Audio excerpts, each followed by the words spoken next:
पुणे के एक बिल्डर विशाल अग्रवाल की पोर्श कार से 2 लोगों के कुचलकर मारे जाने के मामले में लगातार नए खुलासे हो रहे हैं, तो कुछ दावे भी किए जा रहे हैं। इस पोर्श कार को बिल्डर का 17 साल का नाबालिग बेटा चला रहा था, जिससे लगी जोरदार टक्कर में बाइक सवार 2 इंजीनियरों की मौत हो गई थी।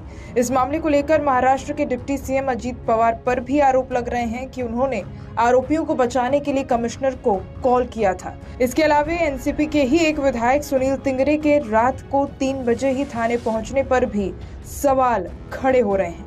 इस बीच महाराष्ट्र कांग्रेस अध्यक्ष नाना पटोले का कहना है कि पोर्श कार से जिस वक्त दुर्घटना हुई उस दौरान एक विधायक का बेटा भी उसमें सवार था।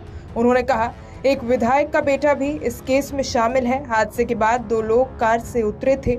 सरकार को ये खुलासा करना चाहिए कि दूसरा कौन था। यही नहीं, उन्होंने कहा कि इस घटना की सीबीआई जांच कराई जानी चाहिए। उन्होंने कहा कि हमारे पास ये मानने की कई वजहें हैं कि बिल्डर के बेटे को बचाने के लिए तमाम प्रयास किए गए।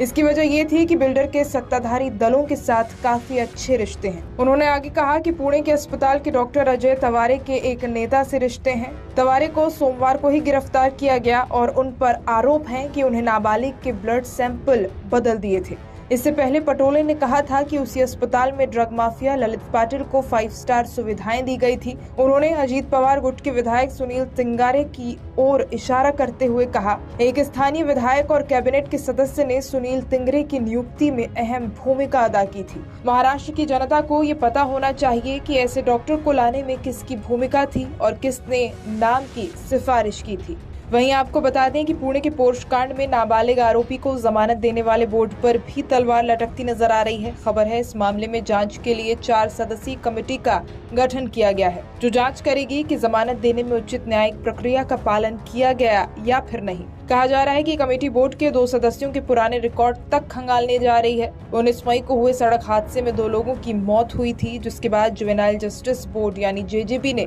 आरोपी को निबंध लिखने जैसी शर्तों पर कुछ घंटों में ही जमानत दे दी। महाराष्ट्र महिला एवं विकास आयुक्त प्रशांत नरनावरे ने कमेटी गठित की है। टाइम्स ऑफ इंडिया से बातचीत के दौरान उन्होंने बताया कि राज्य सरकार की तरफ से बोर्ड में नियुक्त किए गए 2 सदस्यों के खिलाफ जांच होगी। इसके अलावा बोर्ड में एक मुख्य मजिस्ट्रेट भी है, जिसे न्यायपालिका ने नियुक्त किया है। 3 सदस्यों का कार्यकाल 3 सालों का है।